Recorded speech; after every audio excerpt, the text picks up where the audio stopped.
I'd like to welcome everybody here tonight for the program that we're going to be doing on addiction, chemical dependency, alcohol abuse. It's actually one and the same thing, and there are many terms for addiction.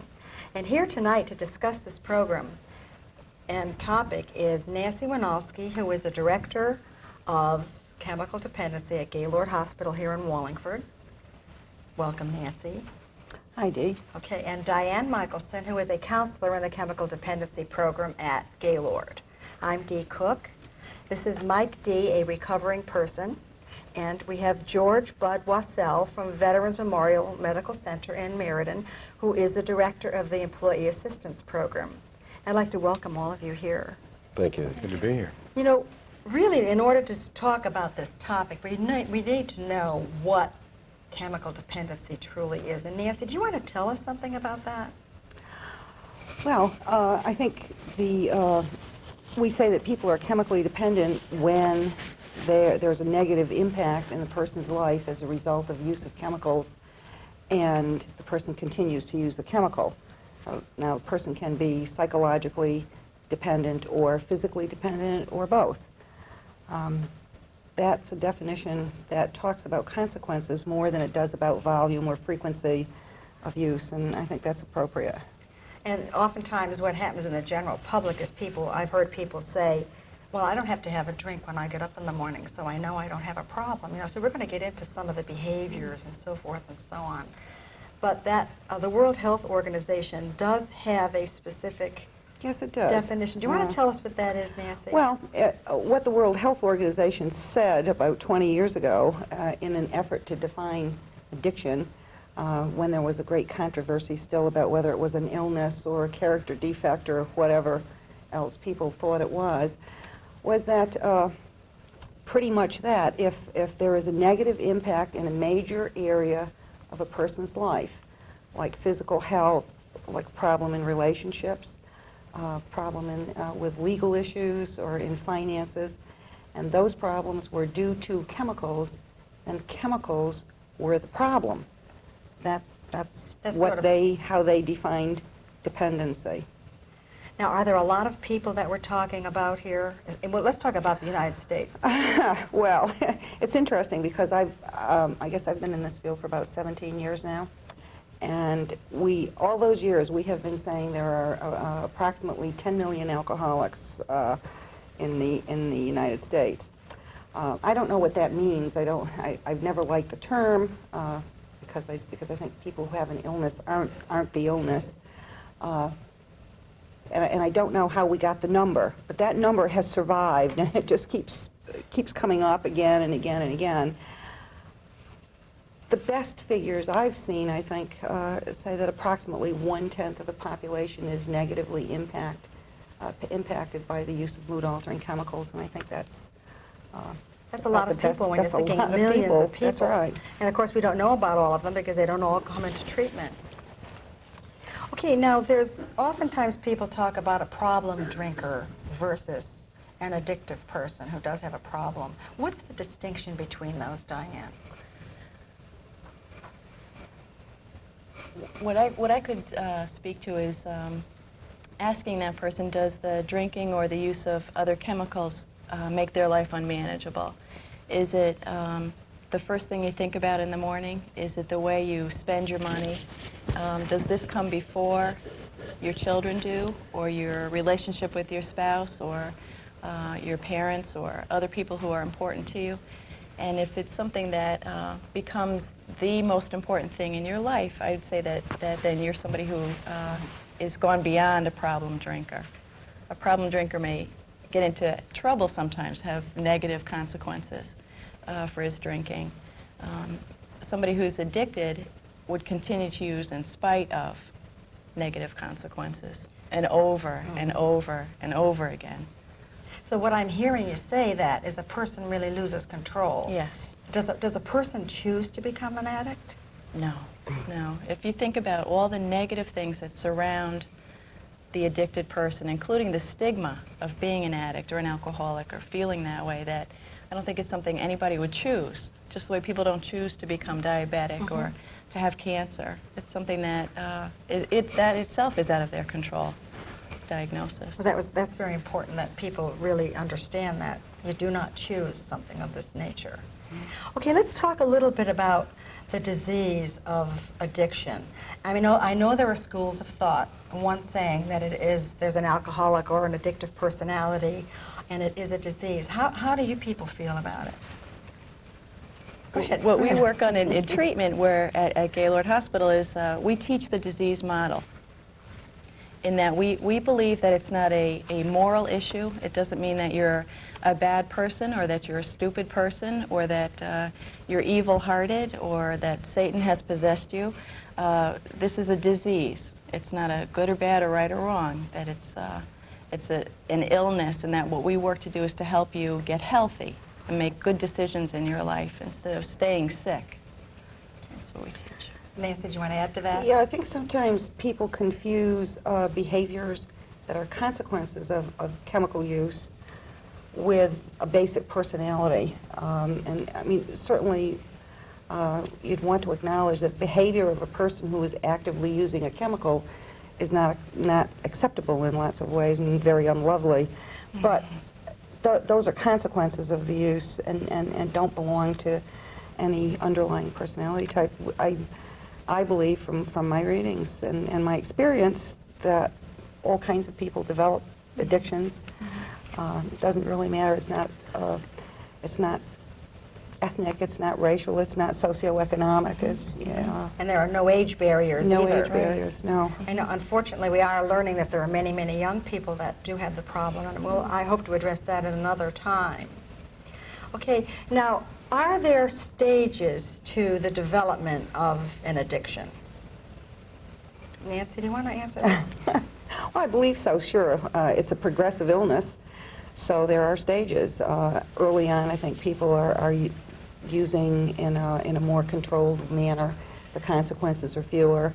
They're having fun with it at first. I mean, and that's another thing we should probably say is that people continue to use chemicals chasing the initial early positive effects, and these chemicals all have early on positive effects. If the first thing that happened to you is that you got deathly ill, you probably wouldn't go back there. But there's a positive effect to the chemical, and people continue to use chasing that. As they become psychologically and physically dependent, then they enter another stage where it's no longer a matter of choice, nor is it any longer a matter of fun. It's a matter of trying to approximate some normal state, and that's not a matter of choice anymore, and there's no more control. End stage really looks like no matter what terrible thing happens, and we've had people whose livers were about ready to stop functioning altogether, or had very serious consequences in their lives, say things like, well, it's really not that bad. Yeah. And I'm sure you hear that Yes. more than I Yeah. do. Yeah.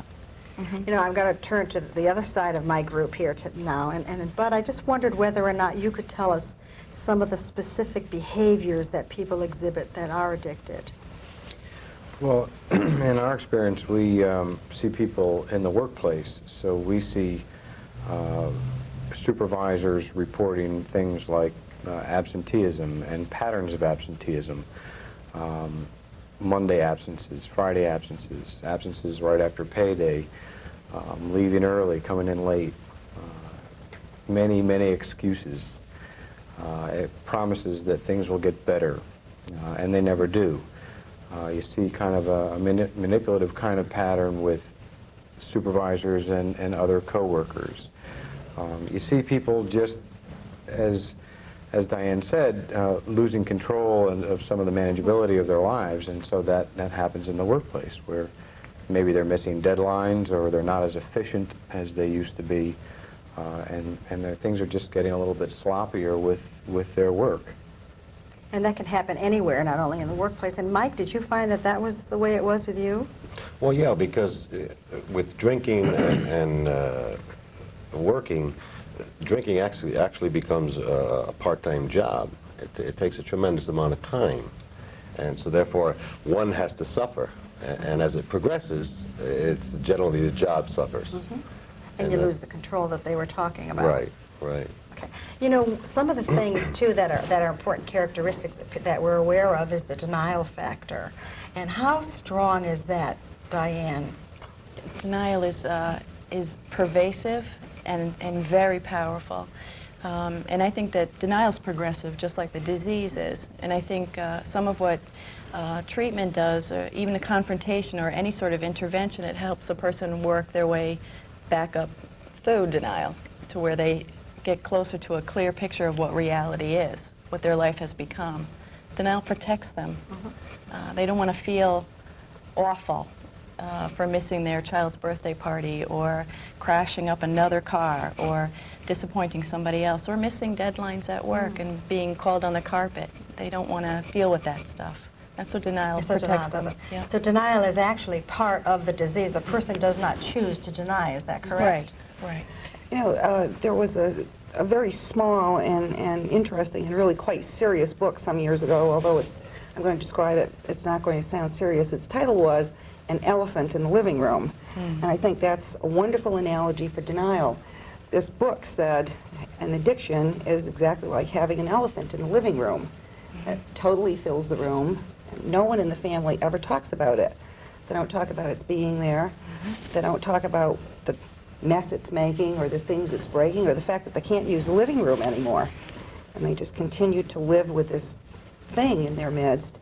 And treatment at first gets you to talk about the elephant and to describe the elephant. Look, it's there. Yeah. And I think, to me, that's always been my favorite analogy for denial, because a thing that's utterly unacceptable in every part of your life is made to seem as though it is acceptable.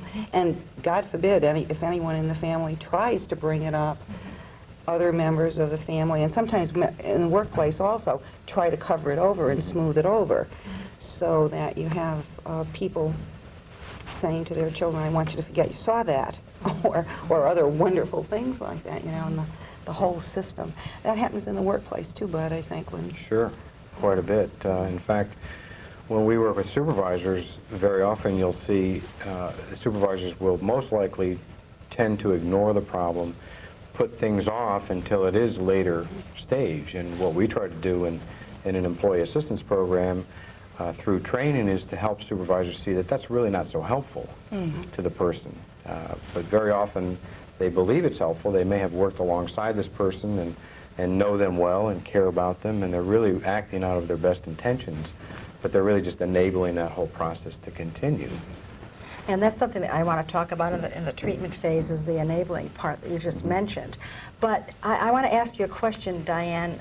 Is addiction a singular disease or a family disease? Oh, it's a family disease, surely, because it's not just me that would be affected. Everything that I do or don't do impacts people who love me, people I work with, my extended family, because there are obligations I may have to other people that I don't pay attention to anymore. So that when a person does enter treatment, then you have to think in terms of all of those extended Yes, people. surely. And before we get into the treatment phase, is there anything that anybody would like to truly mention about addiction itself at this time? I think, too, the story about the elephant, it's like the emperor's new clothes. You know, everybody else can see that this poor guy's naked, except him. Right. And I think that's a... That's the kind of thing. All right, so, excuse me, I Nancy. would like to add one thing about denial, and that is that people get into denial not consciously trying to avoid a problem. They get into denial for 1,000 reasons. It's embarrassing if your father passes out in the car every time he comes home from work, and so you tend not to point that out to your friends, you know, or playing across the street. It's embarrassing if there are loud fights in the household, and so you don't go and talk to your neighbors about that. Also, I think there's an effort to protect something, so that the people who participate in the denial are doing that because they think it's going to help the addicted person, or because it's going to help preserve a job, or preserve some stability in the family. And it's and then I think the addicted person participates in that for several reasons. The addicted person isn't happy either by that time, you know, and so is trying to deny it. And then the addicted person has another reason too, because if we all don't talk about it, then I can continue doing what I must do. I can continue to use. And So it sounds like it really becomes a vicious cycle when people are in denial and they are enabling that person to get away with it. How do you feel about that, Mike? Well, the fact of first losing control, you know, and now someone's coming up to you and saying that you're actually losing control of your own life, you know, so that's kind of a blow to your ego, you know, so. That's true. And of course, it takes some people a long time to really admit, and it may take a person more than one treatment even sometimes to be able to admit that. I wanted to talk too just a little bit about how drugs and alcohol affect people in the mood alteration and how people seek that because they want the feeling. Is that what happens with, say, a gambler or a person who is addicted to running or all of the above? Bud? Well, I think so, yeah. I mean, I know what happens to me and some of the things that I'm involved with. I mean, I'm going to feel bad if I don't play a racquetball tomorrow morning. Oh, yeah. You know, I mean, that's... It's just become part of your lifestyle. Sure. I mean, I get something out of that, and it's a real payoff. So there is definitely, in the use of chemicals, something that people are getting from that use, that's helping them in some way, that And they're them through the seeking day. something.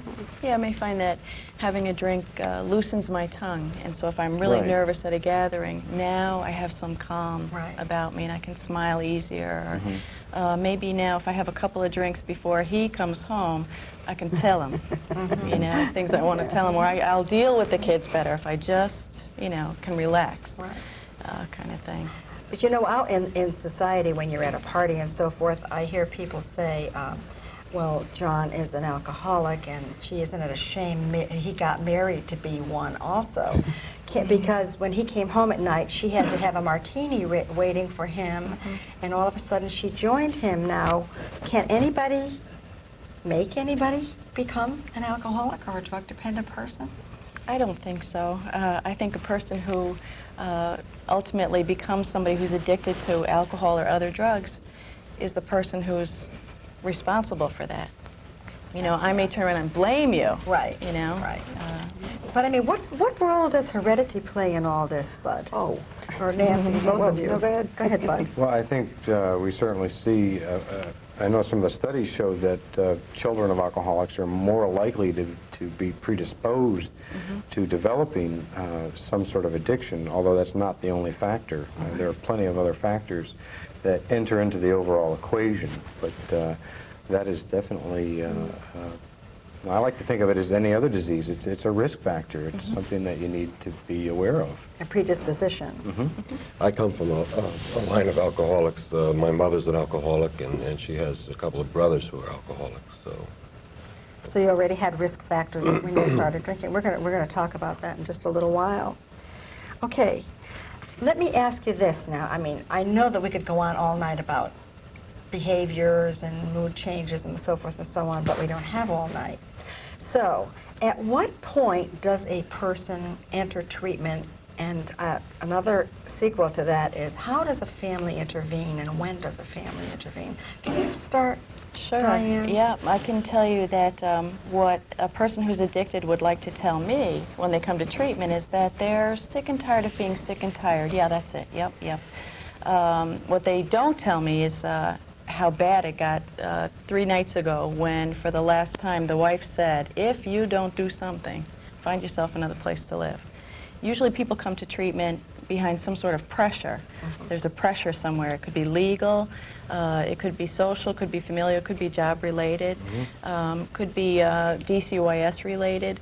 There's a threat of a loss somewhere, and that's what prompts people. A significant loss. A is what you're significant talking loss, about. yes. Yep. Which once they get inside, they'll say, I'm here for myself. You know, no, it's not her fault. It's not because I want to preserve this marriage. It's because, you know, I need a tuna. And that's the point where denial steps in the back seat, Mike, and all of a sudden reality hits. Is that correct? Oh yeah, that's She said it all. You said it all, okay. So I understand that loss of a job is probably one of the primary reasons why a person seeks treatment. yeah. And then how about then the loss of a relationship probably would be second. Sure, loss of a relationship, including the loss of a relationship with my children. If for some reason I am gotten to the point where I neglect even basic care of my children and they become my parent or they become parent to siblings and that gets out somewhere in the world, then there are agencies in this society that can intervene to protect the child. That's usually a very fierce loyalty for a mother, and that's something that will prompt a mother to seek treatment. She will not want to let go of something or someone who makes her feel like she deserves to live, you know. I have a role here. Right. You know, it sounds like we have a little information and all of a sudden a person is going to say, I have a problem, but it takes a long time before a person gets to that point.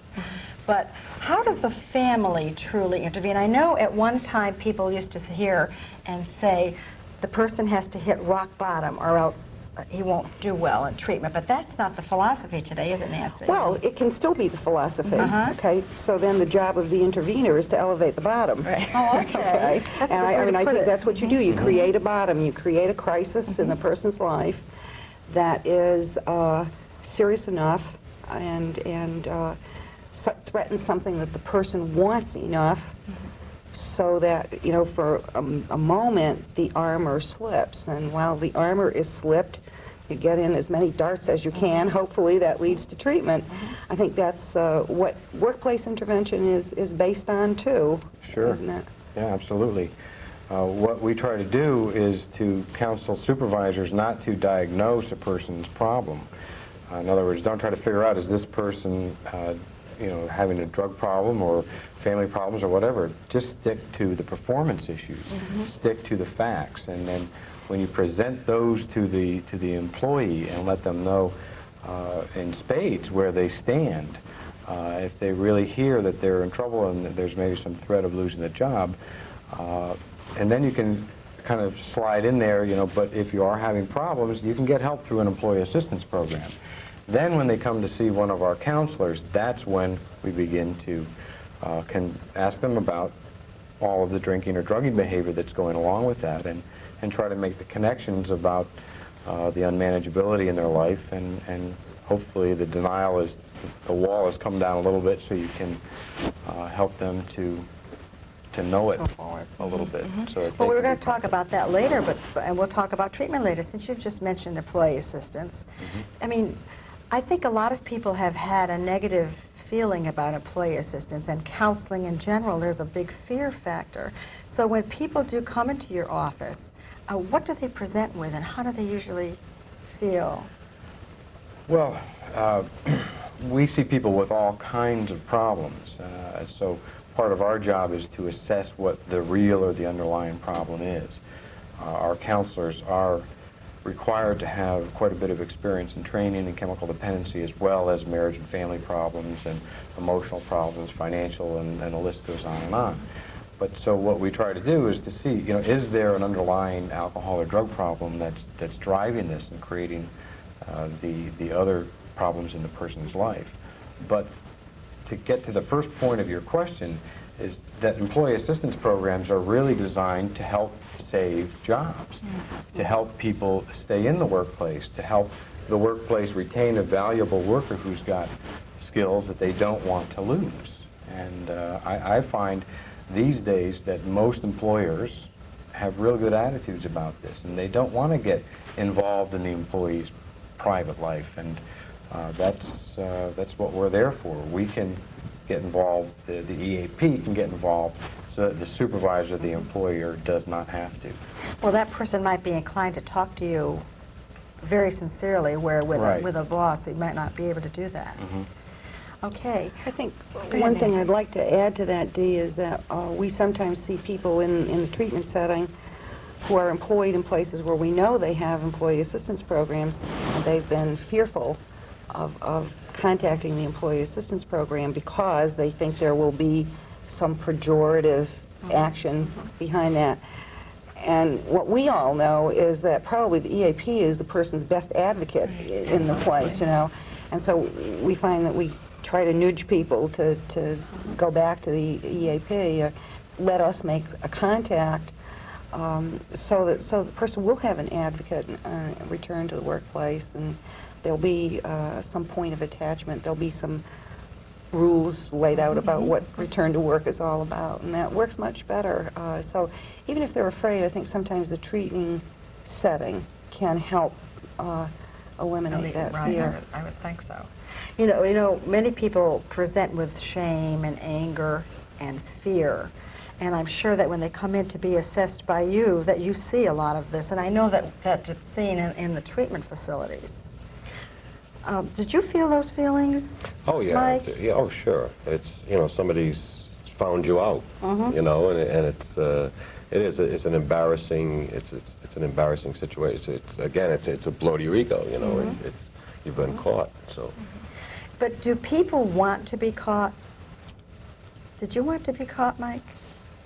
I have to say yes at one point, you know, it's do I surrender or do I get caught? You know, Yeah, so- right. Well, we'll say you surrendered. That sounds much So- nicer. That was voluntary. But, yeah, you reach a bottom, wherever it may be.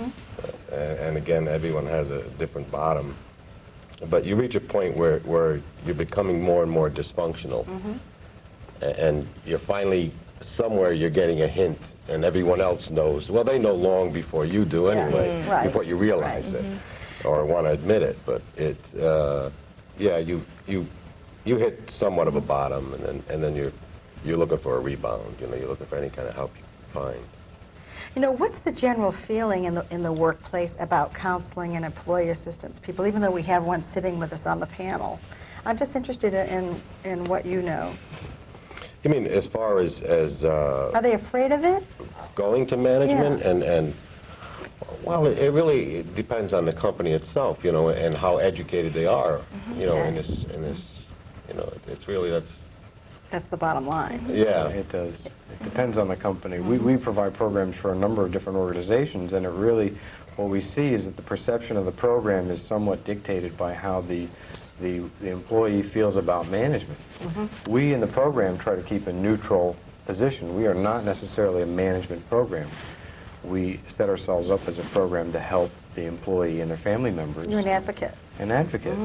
But sometimes there is that perception when there are poor relations within the company. Well, it is slowly changing, because I remember a number of years ago, I worked at a hospital in which I did go out and market their employee assistance program in another town, and I was met with so much resistance that this goes back about 6 or 7 years ago, and I'm really happy to see that that is changing and that you're I think making it's changed quite a bit. headway here in the Wallingford and Meriden area. I know you are. Okay, let's talk a little bit about treatment. Since we now have a person who has either admitted to himself or herself that she needed treatment, or a family member has intervened, what are the options that are available, Nancy? Well, there are many tiers and many forms of treatment.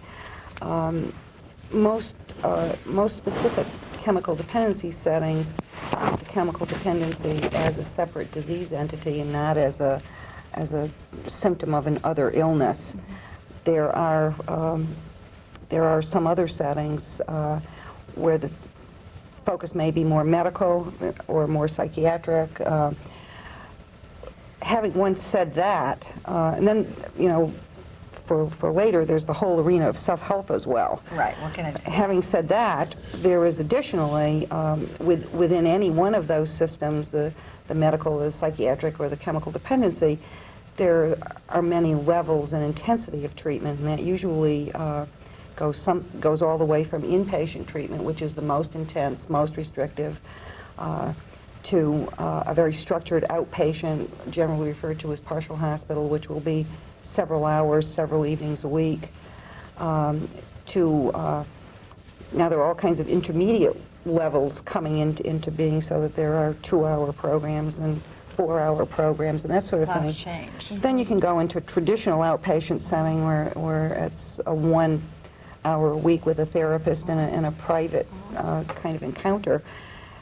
I think the great change that's happened in the field in recent years is that we're utilizing all those levels of care more, and we're trying to teach ourselves, for the sake of our patients, how to match patients to the appropriate level of care.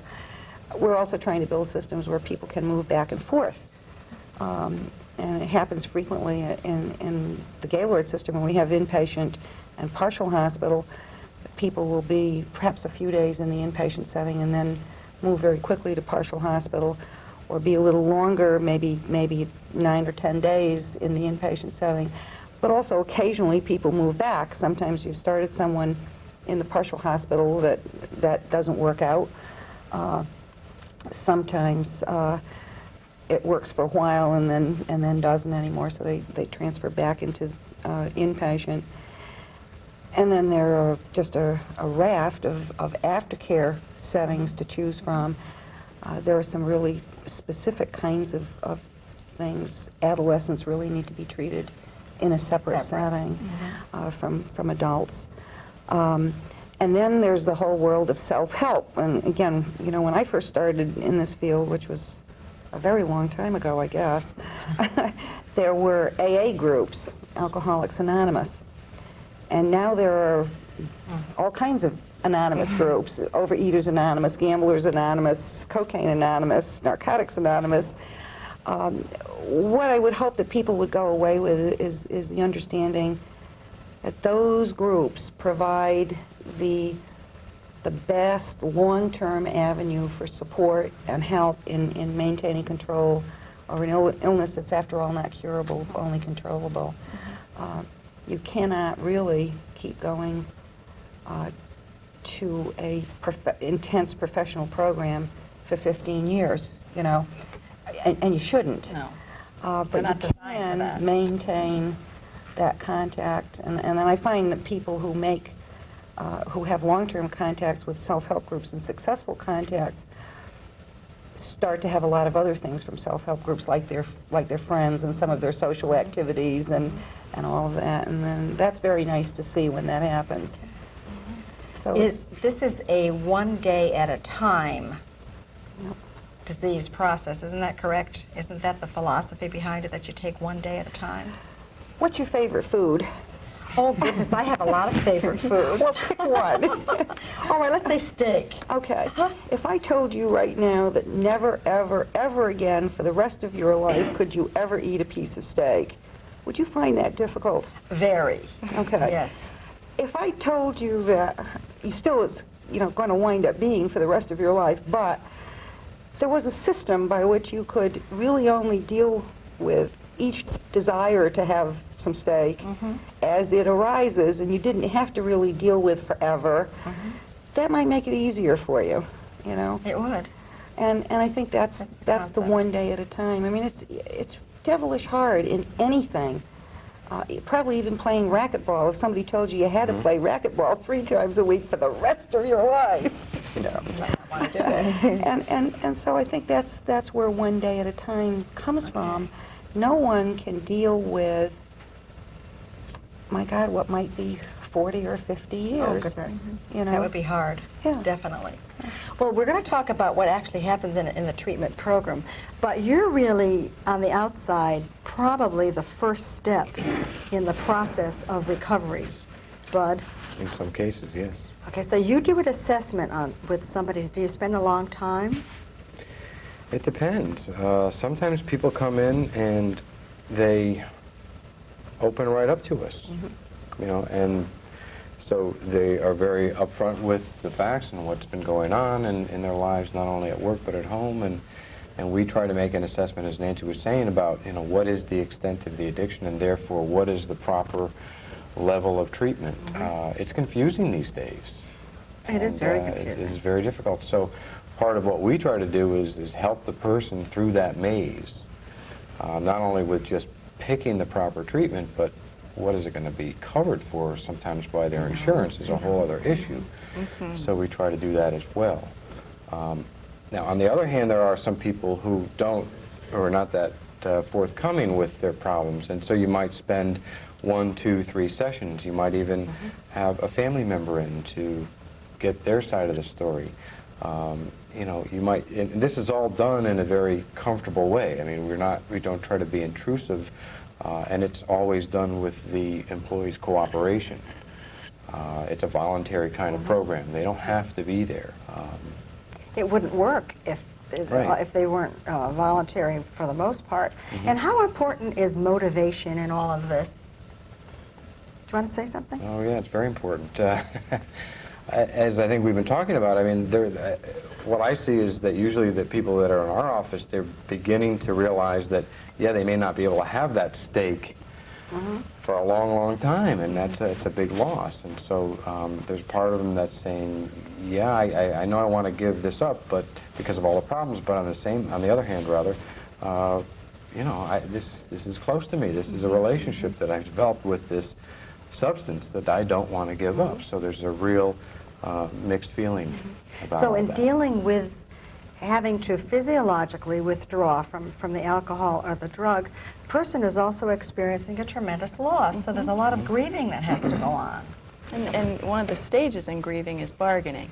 And I'm quite sure that you see people who make the initial effort, okay, all right, I won't drink anymore. Right. And then some time passes and they think, gee, I've been great, I've been good, job is back online. What could one drink hurt? Right. You know, or everybody else is going out tonight. You know, I'd like to go with them. I'll That's the drink reward- soda. That's the reward system. Right, right. I deserve that. Yeah. I worked I mowed the hard. lawn all Good for so day. long. Yeah. Yeah. And they really believe it. Absolutely, Yeah. absolutely. So a lot of that motivation sometimes needs to be internal, and sometimes you should let the person go out and try it for themselves and fail. Sometimes that may be the final clincher, that they know inside that they need to do something, and that's the real motivation that can help them in recovery. Would you agree with that, Mike? Oh, sure. I don't think I don't think anyone is really ready to try until he's totally broken. You know, it's we'll go back to the denial. We'll go back to, you know, a lot. But if you're not, I firmly believe that if you're not ready, It just doesn't work. it just doesn't work. Well, treatment becomes education for your head. Yeah. Right. And that's about it. So you Right. may get better at talking about what's going on, but not make a great change in your life yet, if you're not Right, ready. yeah. Right. I think one of the hardest parts of doing adequate assessment is that figuring out what the motivation is really for. Now, you know, for a long time I've been saying, well, it's someone else's job to motivate people into treatment, like a threat of a job, a threat of a loss of a relationship and all that, or you know, your health is gone or whatever. And then it's not only the treatment setting's job, but God's and the patient's and everybody's job to motivate the person to want to get better. After that's said and done, you still have to remember that recovery isn't an event, it's a process. And no process that I've ever been involved in that involved humans just went straight ahead without any glitches That's a good along the point, way, Nancy. you know? That is a good point. Okay, so now either you might have assessed an individual, Nancy, as an intake person, or you, Bud. Now, you would call a facility for the individual, or does the individual himself call if he wants treatment? Well, usually when we have somebody and they're ready to go into a treatment program, we try to strike while the iron's hot and make the connections and help them into the program, take care of the details. As I said, there may be insurance problems, there may be, if the person is going into an inpatient program, maybe you have to deal with the workplace and a leave of absence, and what do you tell the supervisor, and what are the procedures, and will I lose my job, and all of those things come up. So we try to take care of all that, and that helps the motivation. We take the roadblocks out of the way, and it's a So little bit you're easier. really being very supportive and helpful in that stage. Right. Okay. So then the person enters the treatment program, say at Gaylord, all right? And if a person needs to be detoxed, he or she would go inpatient. Well, that's not necessarily so either, because there are lots of settings where outpatient detox is being done. we're not doing it right now at Gaylord. We hope to be doing it soon. You're doing it at Veterans Memorial, I believe. Right, it's And relatively lots of new. other places, yeah. So again, the assessment has to be very fine-tuned at that point, and that assessment is, for us, generally done by a registered nurse, so that there will be some idea what the medical status of the person is, because at the point you're dealing with detox, it's possible that you're dealing with some very serious and even life-threatening events, particularly if the person is going to be withdrawn from alcohol or benzodiazepines, which are the tranquilizers like Librium and Valium, or barbiturates, and those things can create life-threatening events. And so you have to have some knowledge of what that's going to be about. All right, so the person's been detoxed. Yep. And then you mentioned going from the inpatient into a partial hospital. You are a counselor in the program, so maybe you could tell us a little bit about what really happens. You know, I mean, is it every day you do something different? Is it programmed or what? I work on the inpatient side, and we are very structured. The day is very structured from, we wake up our residents at 6:30 in the morning, and they have a 10 o'clock curfew for being back on the unit if they have gone out, and a midnight curfew for sleeping. And in the day, I work in the day shift from 8 to 4:30. During that day, they will probably attend 6 or 7 group therapy sessions and other kinds of therapies, which would include educational seminars and leisure and recreation, and some education about the impact of your addiction on your family members. Some of that time may include a conference with your EAP or your supervisor, or other kinds of back-to-work arrangements. Their days are very full, and we hear lots of complaints about that. A lot of work. And their evenings, especially Diane's patients who've got a lot of reading and written assignments, or everyone's patients really, but... Yeah, we give them homework. So what are the things that they do for homework? Well, we work off a structured treatment plan process. And so what we do is I do probably a third or fourth assessment as the primary counselor, and take a look at what is it about how you behave or how you think that gets in the way of what you need to do to stay sober. Some of those things may be things that you've mentioned already, like shame, guilt. Might be anger. It might be the fact that, okay, I admit I'm an alcoholic, but I don't accept that disease. I don't accept what that means. That means I have to give it up. Well, I can't even fathom that right now.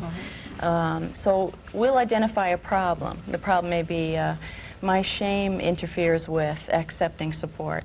The goal would be to be able to accept support so that I could use my peers as resources, you know, and talk about what I need to and get feedback about how I might do this differently.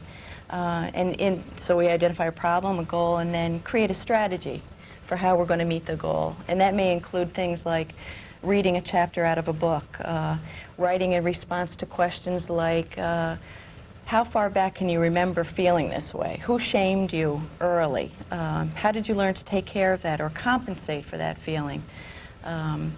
And then we talk about go to 3 or 4 of your peers or other counselors and ask for feedback. List and identify strengths and assets that you possess and give examples where you were successful in using those kinds of things. And our hope is that they'll learn to cope with this feeling that is a barrier or a hurdle in getting clean and staying clean, and cope with it in a way that can translate to other similar experiences in their life, so that they're not learning only about this one piece or this one time, but how to take care of it in such a way that they can take the I took care of it like this to the next situation or the next time. So that person then would deal with you as a primary counselor, but do they also bring the same thing into a group setting? Yes. 99% of what we do happens in groups. If it was just one-on-one all the time, you could get real good at conning me, you know, and I may not Is see that it. true, Mike? Absolutely. I mean, they try real hard, you know. And we're good. And you're good. You're the best. The best. masters, right? The best. That's right. I tell them they have PhDs from ConU. That's a good way of putting it, isn't it? But let me Problem ask is, you're still working on your associate's degree. Let me ask you, Mike, the first time that you identified feelings of fear and shame and anger, was it in treatment? Or were you able to say that before that? No, it was definitely in treatment. Like Diane said, that one of the things we did was you go back and kind of look at your life, you know, and where some of these things you sidestep. And I, for the longest time, never thought I had any feelings. You weren't supposed to have, probably. You were taught Absolutely. that way. But,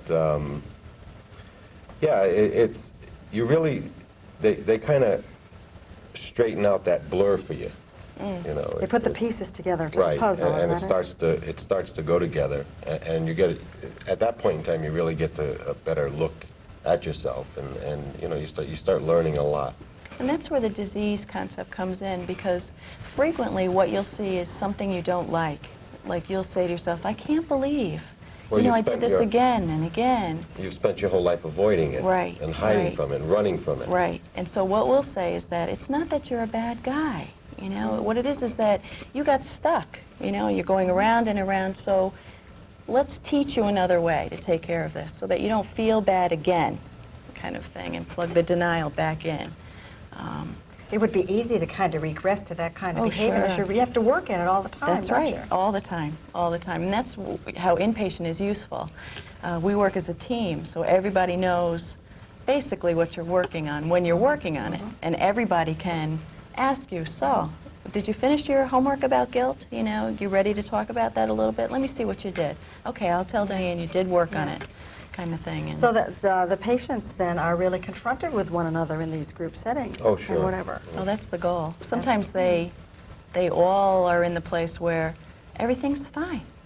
But then, Life is good. okay, what happens when somebody says, everything's fine, Diane? Well, we point out the obvious to begin with, like, see where you are? How fine is it? fine is it? And then Reality. Right. And then what we do is to try to is to help them see what might be getting in the way of you using me, like you could. I'm a resource for you. So are your peers. What's getting in the way? Sometimes it's about because you've had a blow to your ego on the job or with your relationship. It's an effort to save face in some kind of way. You know, I really do have it together. I just, you know, it was really a bad slip that time. But I really have it together. You know, so I don't really need all this stuff. Why don't you talk to her? You know. But the insight that you develop about yourself must be really a revelation, Mike. Well, it's a bit shocking. Yeah. But it's very refreshing. I mean, to see yourself in so many ways, and to see how you were running in so many different directions, and now being able to pick a straight road and to walk down that road, and have the desire to cut off when you wanted to, rather than, you know, Right. going off in different directions. You know, it's I've kind of had- refreshing. I would think so. I've had people say to me that have been in treatment that I just didn't know who I was, and I didn't know that life could be so good. This is like I'm reborn. That's the word that I've heard a lot of people say. But you know, we talked about inpatient, but I know that partial hospital and outpatient is becoming very, very popular. And as you said, Bud, insurance companies are really dictating the kind of care that people can have. What occurs in a partial hospital? Nancy, you want to tell us a little about that? Well, mostly the same kinds of things. It just occurs in more discrete intervals. So a patient might be in a partial hospital for 4.5, 5 hours a day or an evening, and then also, by the way, be maintaining all the other responsibilities of life, usually going to work and whatever family responsibilities they are. So that can get to be a killer schedule, you know. It sounds that way. But the same kinds of things happen, mostly everything in a group setting, but again, assisting a person to look at what is there in my thinking or my feeling that acts as a barrier to using my own strengths and the supports that are available to me, you know. So you find the same strategies being developed, you find the same treatment planning process, and, you know, we've been very attentive to that in our program because we don't want people to have to start all over again when they transfer from the inpatient side to the outpatient side. So everybody takes their same workbook and everything So right it's a with them. continuum. So it's the same process. It just covers a longer period of time usually in the partial hospital setting because it's less intense on any given day. We also now like to try to stretch out. Well, there were two things that we thought. I remembered when we were setting up this program, I remembered how it used to be when I was working full-time and responsible for a family and going to school and saying, you know, It's rigorous. I mean, you get to a point after a while where you say to yourself, I don't think I've slept in about 3 months now, you know. So we decided that we would create a system where only very briefly would someone come every day to the partial hospital program, maybe 1 or 2 weeks, and then we would step down so that people just don't get too tired and too harried, you know.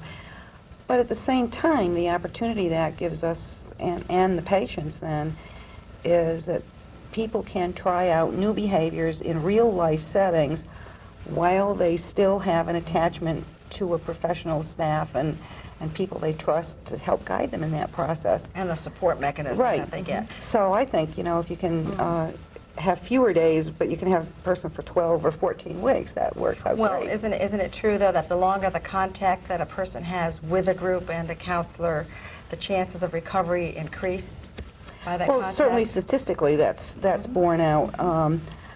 I think we have to be really careful when we say things like that. For sure, the longer contact correlates with better recovery. But whether the longer contact is the cause or whether something that happened in the Something to the person person. creates the longer contact, 6 of one, half a dozen of well, the where other, we you're are not in our really sure. knowledge right now in this field is you could flip a coin and, you know, you'd be right 50% of the time. Well, one of the other things that I know is stressed upon in treatment, and you're probably even dealing with this at your level, but is the family component of treatment, because it is a family disease. And I know that in the Gaylord program you have a very heavy family component, and I'm not too sure about the one at Veterans Memorial Medical Center. Do you know much about that? Oh, sure. All the treatment programs at the hospital do have family components to it, and it's, you know, very, very deeply ingrained into their treatment philosophy that you got to get the family members there and teach them a little bit about the whole chemical dependency process and what their role in it has been, and so that everybody's working on the same wavelength.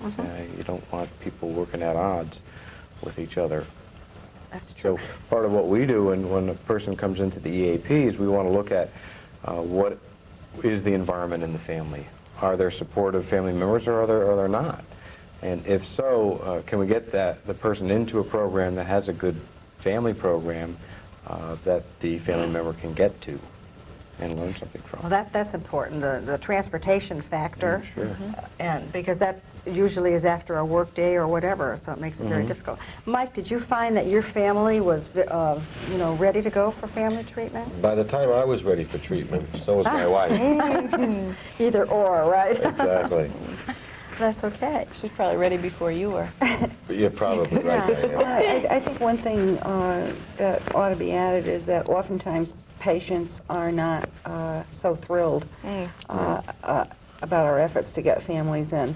And it works in lots of different ways. It can be, well, now the program's really going to find out what a really bad person I am, or now my spouse or my parents or whomever are going to find out how bad things have been. And so there are a lot of people who try to hang on to that, no, I'm going to do this myself and I don't want to involve anybody else. And I think people have to get to trust the staff a little bit. Does that Yeah, feel that's right? very true. I always thought that it was my problem. I'm the one who drank, and it was my problem. And you know, my wife would say to me, well, you know, this, that, or the other thing. I'd say, look, you know, I caused this problem, and I'll get us out of this problem. So it's, yeah, that is. Did you think you could do it by yourself originally? Of course. Yeah. Of Yeah. course. So how did your drinking affect your family, your children, Mike? Oh, I mean, your son wants to go outside and play, and obviously you don't. You know, I used to do a tremendous amount of cooking. I still do, but you know, when you start getting into drinking and so forth, it takes away from the time from the family. Like I said, drinking Becomes the first. You know, it's a part-time job. Right. So something has to suffer. You know, you need to get those hours in on drinking. So everything else has to suffer. Okay, so then in a family program, exactly what happens, Diane? There are a couple of different things that happen, and it runs along the same lines of what happens for the resident or the person involved in the partial program, and that is that we do some education about such things as enabling or roles that family members might play inside the family. And we do some experiential stuff with them too, giving them the opportunity to role play the same argument we have every Saturday morning kind of thing, or you know, what needs to be said or not said to the children, depending on how old they are kind of thing. So there's a combination of things. There's also an opportunity for me and my husband to sit together with the family therapist or with the counselor and have the opportunity without a lot of other people to say to each other, you know, gee, this is what happened, this is how I feel about it, and this is what I need from you now. So we're talking feelings and we're talking need. Right. And all the above. Oh, sure. Okay, now we've had the treatment and a person is discharged, and you mentioned the word aftercare. What does that mean, Nancy? Well, it means that, again, if recovery is a process, it didn't get finished in 2 weeks or 6 weeks or 12 weeks, but the need is now less intense, and what the person needs to do is go out and live life and do it. Aftercare provides an avenue for dealing with later recovery issues that are really quite different from early recovery issues, and provides an avenue for doing it in a much less restrictive way so that you can, in fact, go on with your life. And aftercare can include anything. At Gaylord, we have a once-a-week group meeting for up to a year after treatment is ended. That's just part of the program. We have a family aftercare group as well. After that, we have, for another, well, forever if you want, an alumni group meeting, and people can just drop in there. You're not setting goals with people anymore and making treatment plans. Aftercare might include some other kind of counseling. If you've been having to come up with $600 a week for your cocaine, your finances are probably in a real shambles, you know, and you may need financial counseling. You may need legal counseling, and obviously chemical dependency counselors are not competent to do those things, so you arrange for that. So you network with other Person may agencies. need medical follow-up. And then, again, I can't stress it enough, the self-help groups, and I'm one of the dinosaurs, I guess, so I'm sold on the anonymous groups, but I know they're not for everyone, and there are other kinds of groups too, and say if, you know, like me, you're a nurse, and it would be more comfortable for to go to Nurses for Nurses instead of going to an anonymous group, that's fine.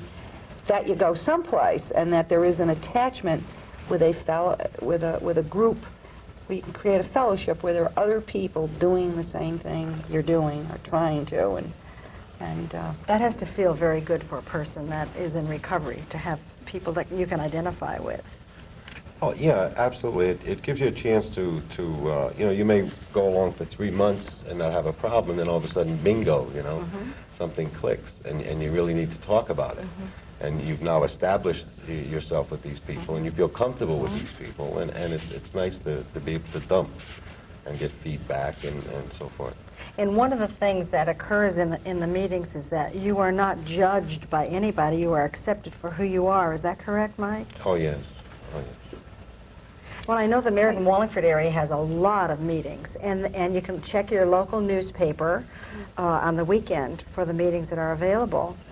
And And the yellow pages of the phone book. the yellow pages of the phone book. Or the white pages of the phone book. And if you're going to use the white pages of the phone book, look under the full word, Alcoholics Anonymous or Cocaine Anonymous, not under initials. Okay. And there'll be a telephone number. You can call it and find out where the next nearest meeting to you is. Sometimes you can get someone to talk Right. to. Right, exactly. Sometimes you can get someone to come visit you in your house if That's right. if that's what you need right now. That's right. There's a lot of help out there, and at the conclusion of the program, I do have a list of telephone numbers for this audience to have, and also the numbers will be rolled up on the screen for the viewers, for the TV part, okay?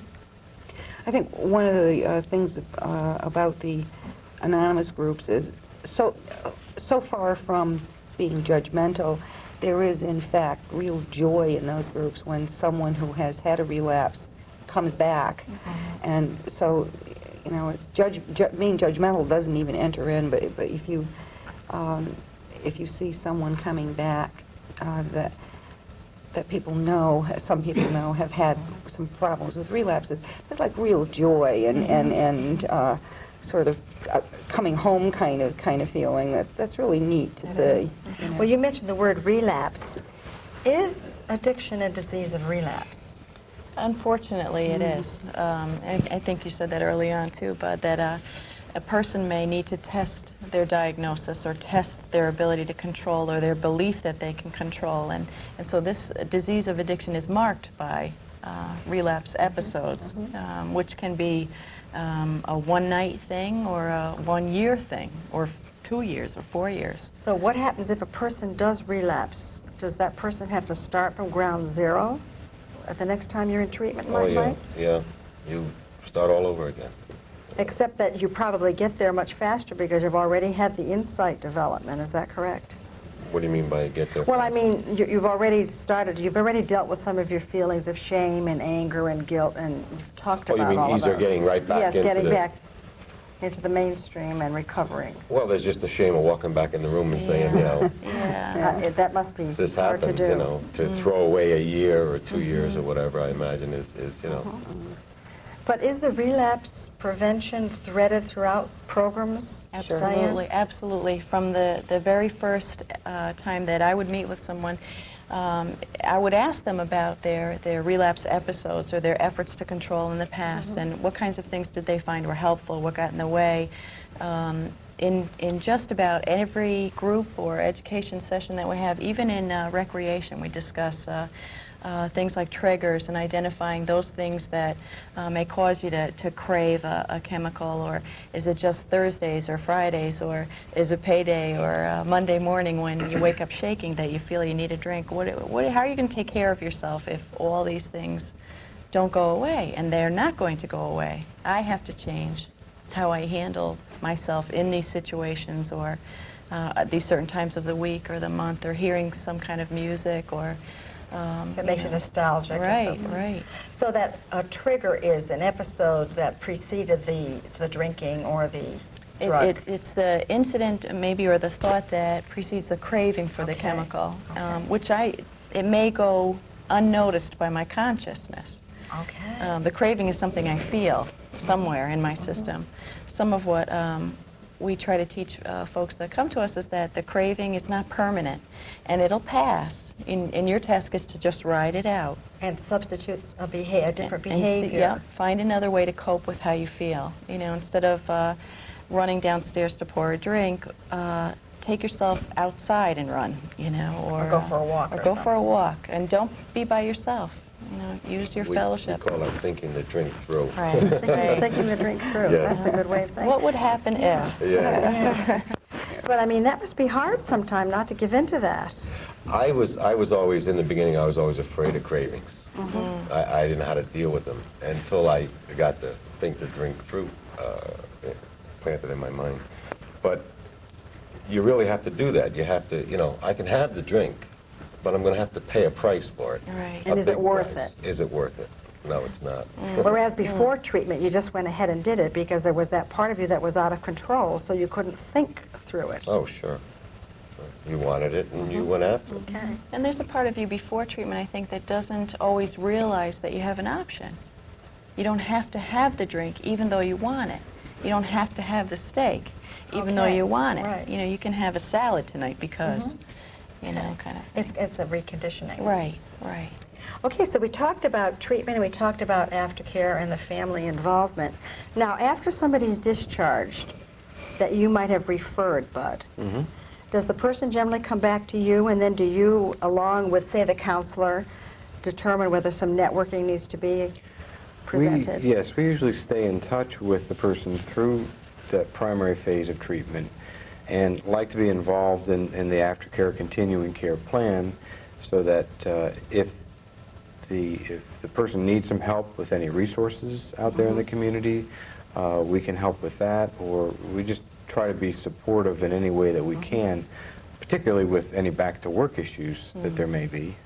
If a person has been in an inpatient program and has been out of work for any period of time, it may be difficult to get back to work. So we try to help that so that the person can get back to work. Smoother And transition. deal with questions that coworkers might come up with, or you know, what is the supervisor going to expect from me, those kinds of things. But then we'll also be there just as an additional resource, maybe through the workday, and for as long as the person wants us to be involved. We can be involved with the person for a year or so. Well, counseling and employee assistance programs really are so beneficial, and you know, it's good. I'm glad that you're here to be able to talk about it, because you're a human being and you're a nice person, and people don't need to be afraid to talk to a counselor. They really don't. We really try to present the program for no matter what problem it is as a way to get help, and it doesn't. You don't have to be crazy. You know, you don't have to. It doesn't have to be a crisis for a person to ask for help. Coming to one of our counselors is much like talking to a friend, but one who's non-judgmental and objective. And so we try to make the whole way of getting help through an EAP very easy and accessible and comfortable. Very good.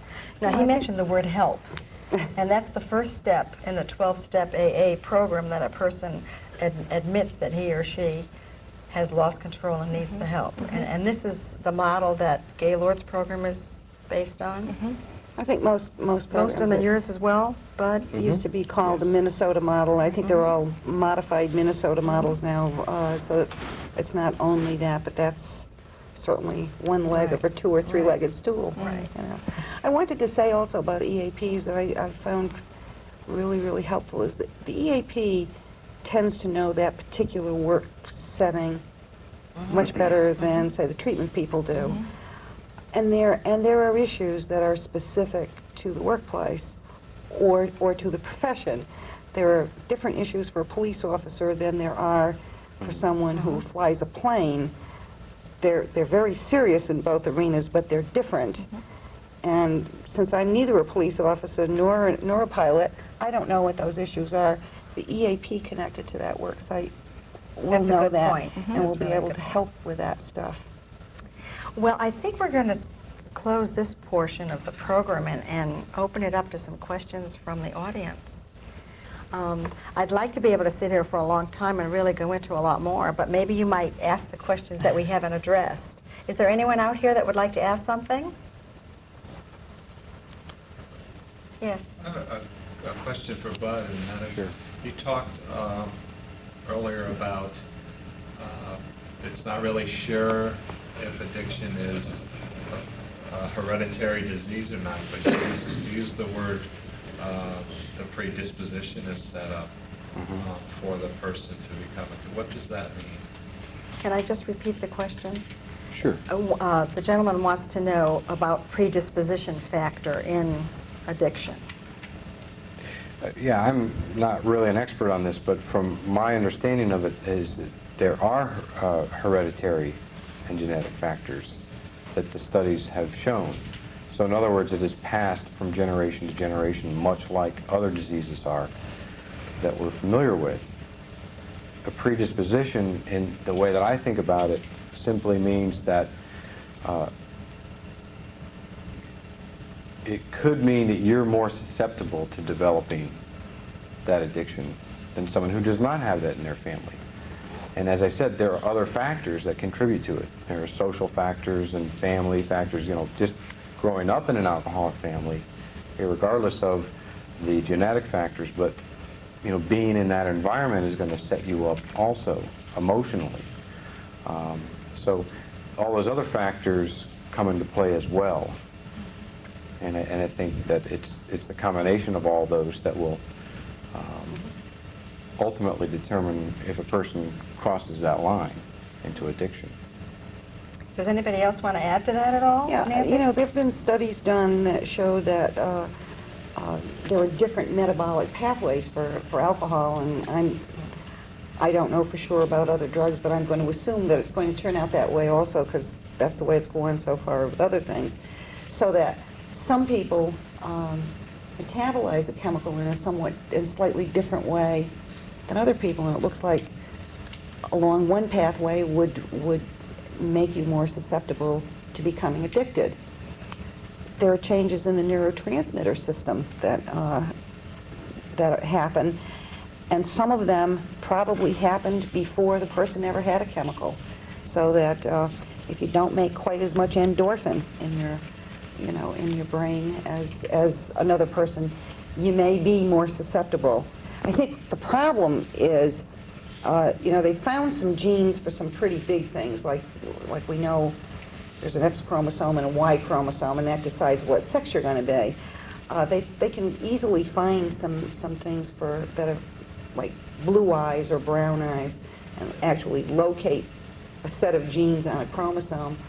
I don't think it's going to be so simple with this illness. I think it's going to be extremely complicated, and it's probably going to be very diffuse through the system.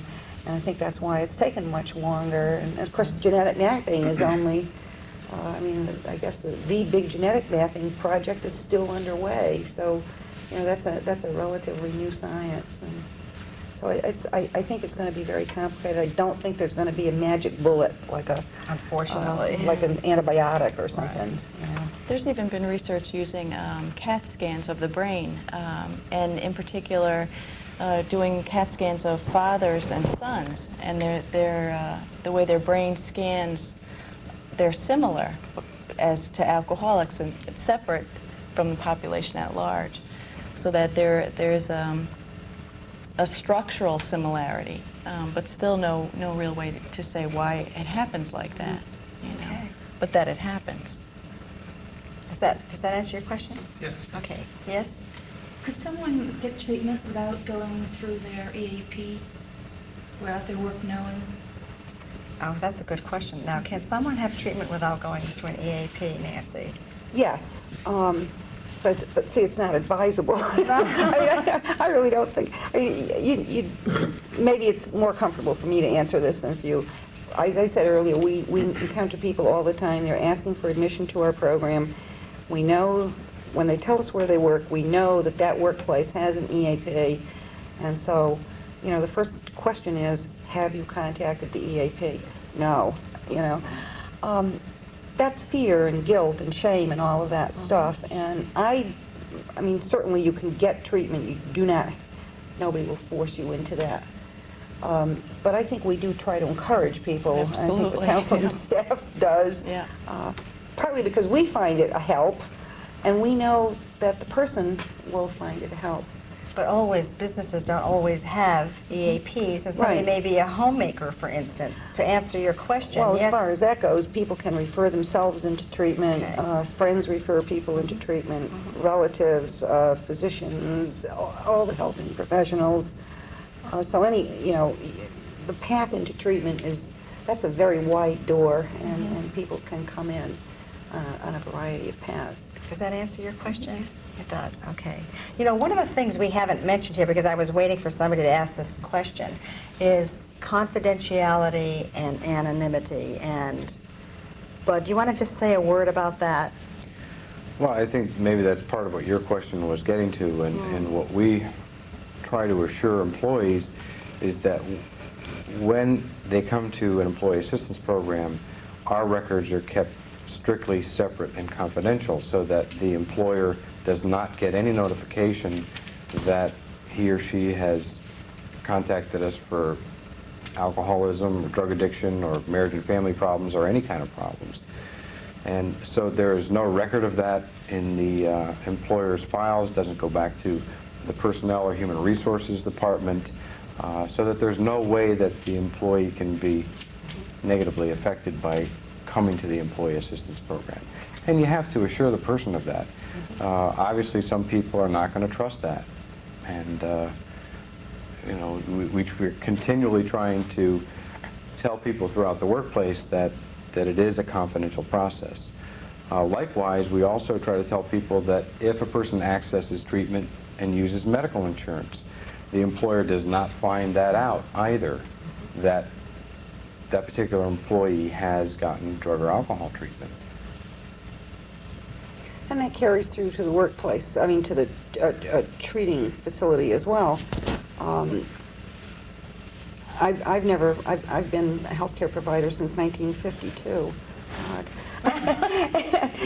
And I've never been in any kind of health setting where it was not the policy of the setting that if you violate someone's confidentiality, you lose your job. In this field, it also happens to be a matter of federal law. So, if a person can't trust our wish to keep our jobs or our licenses to practice or our professional ethics, there's a federal law. I mean, there's prosecutable, and there are consequences for violating it. At Gaylord, and I know at VMMC because I worked there for a while too. I mean, the policy states, not just for this, but for any patient, if you give any information that you come across in your professional life to anyone without the specific written permission of the patient, you lose your job. If you're a licensed person, you lose your license. You can lose your license. That's a real important thing for everybody to be aware of, the confidentiality and the anonymity part. Was that an important thing for you, Mike? Oh, sure. Sure it was. But, I never found it to be violated. I mean, I always, No. I always People found respected a it. release, if you did want someone to communicate with your wife or employer, Your employer. then you signed a release. But, that was it. You know, one of the questions that was asked before we sat down here was, if I go to your program and somebody comes in for treatment in 2 weeks that knows me, how do I know that that person isn't going to go out and say, boy, did you know that Dee was in the program? And of course, you can't control what other people will do or say, but does that happen very often? You hear that more about the self-help groups, and I find that a person who is still using feels that everyone in AA or any of the anonymous groups blabs everything everywhere all the time. A person who's no longer using and who's made a good solid connection usually understands that that's very rare if it happens. You can't say it never happens because, we have no control. And another patient doesn't have the onus of risking a job or a license or whatever either, But I think that among people who are working very, very hard to control a killing illness, there is enough concern for one another that really happens very infrequently. Did your feelings about that change as you went along, or? You get a sense that you belong to somewhat of a sorority, and it's Yeah. so it's really, not only do you feel better about yourself, and you've now starting to adapt new friends, but you're now a different person. You're not the person you were when you were on the outside using. People become more important to you now. And your before they weren't. relationships. Yeah, your relationships were before they weren't. Are there any other questions? Because I have a question for Mike that I just thought about. Does anybody else have one? Yes, I do. Go ahead. I wonder if there might be some mention of help or self-help groups for the family, the children. I don't think anything like that's been mentioned. Okay. Prior to the alcoholic or drug addict getting help, or after or during, what can they do to help themselves? Okay, what can during family this members time? do to help themselves or their self-help groups? Diane? Yeah, that's a very good It is a question. wonderful and question. I feel badly that we overlooked it. For every Alcoholics Anonymous or Narcotics Anonymous group, there's also Al-Anon or Alateen or Naranon or I don't know if there's Nariteens, but there are groups that are support groups that are specific to the family members, and you can get information about that the same way that you might get information about what treatments are available or where AA meetings are. The organizations will publish scheduled times and places for meetings to be held. You can find stuff out about that by calling InfoLine, for instance, or I know there are times when people will call Gaylord and probably Veterans Memorial and ask about that stuff, and we have that information at our fingertips. And anytime you may want some kind of information like that, we can help you begin the process of networking. And we can make referrals for folks through or into other kinds of counseling arrangements as well. And I'm quite sure you offer the same thing. You know, the Robert Woods Johnson Foundation recently gave a grant to InfoLine in the New Haven area, and it's a drug and alcohol info line that is separate from the info line. And I have the number, and it will appear on the screen. But that line would answer specific questions, and as a matter of fact, there are trained counselors at the other end that walk people through things. So it's not just a case of I'll give you a number and you call somebody. Does that answer your question? Yes, it does. Thank you. I Great. think the other thing that families can do is often a family member is the first contact with a treating agency, and any treating agency will provide an opportunity for someone who has a concern about someone else's use to come in on an outpatient basis and talk about what can be done or what services might be needed. And many chemical dependency agencies actually teach families through a coaching process how to do formal interventions so that they have a better chance of success. So I think there's, you can really call almost anybody who's involved in the field in any way and get that information. Any other questions? Mike, there was one. We had talked off camera a little bit. I had asked you, what was the main thing that you might like to have the viewers and the audience here walk away with tonight that you had to work on, or that's really important? The fact that you have to change. You really have to change. You have to change some of the, for instance, if you were a person who was into sports with your friends and they like to drink and all those things have to change. If you're gonna go out there and you're gonna maintain somewhat of a sobriety, just the old habits that you had, you can no longer have them. And how to change? Well, that's That's a lot of work. that's a lot of work. It really is. And it's hard, maybe some of your friends, you have to give up some of your friends. It sounds like if when you were with them, you did certain things that would get you into trouble. So now you have to avoid your friends as well? Sure, your friends and also your attitude and it's a whole series of things. It's a major change. Yeah. So when you choose new friends, what do you look for? Well, basically what happens is when you come out of a treatment program, you go to your fraternity or your AA or whatever it is and basically you get pretty comfortable with that, and generally new friends start to develop because of that. And you hang with the winners. That's a good term, isn't it? Yes. So if you want to be a winner, you have to hang with the winners. Exactly. That's very appropriate. Is there anything that anybody could answer, because our program is coming to a close, and I'm sure that people probably do have questions, and there's a lot more we could all say. I just hope that the viewers are going to go away with the concept that addiction is a disease. It is a progressive disease, and if it is left untreated, it can progress to the stage of death. And that sounds scary, but that's true. and that counseling is a viable option for people, and that you could feel comfortable and trust that whomever you go to, that it will be confidential, and any of the groups that you do go to, it is anonymous when they say Alcoholics Anonymous or whatever. I'd like to thank all of you for coming, and I do want to thank you, the panel, for sharing all of your thoughts and views with me tonight. And I'd like to just say good night to everyone.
Ever feel that you were moving so fast that you were missing out on some of life's everyday pleasures? Well, slow down, relax, and stop by the Yalesville branch of the Wallingford Public Library. The library stocks the latest in popular fiction and nonfiction titles for adults and children. From romance to finance, mystery to history, books, magazines, videos, you'll find it here in a comfortable, stress-free atmosphere. Visit the Yalesville branch of the Wallingford Public Library. Why not slow down and catch up? One of the busiest machines in the library is InfoTrack. InfoTrack is a computerized index of magazine articles. Here's how it works. When you sit down to use it, follow the on-screen instructions. You will either see a screen that says, press any key to begin, or the search screen will appear, which says, enter the subject or name you wish to find. At this point, simply type in the subject you're interested in, then use the red Search Enter key. Your subject appears on the screen. As you can see, there are lots of subdivisions to this topic. To choose the topic which most interests you, use the light blue up or down key to highlight your choice, then hit Enter. Now the screen shows you a list of articles on that topic. Each citation includes the title of the article, the magazine it appeared in, the date of the magazine, and the number of pages.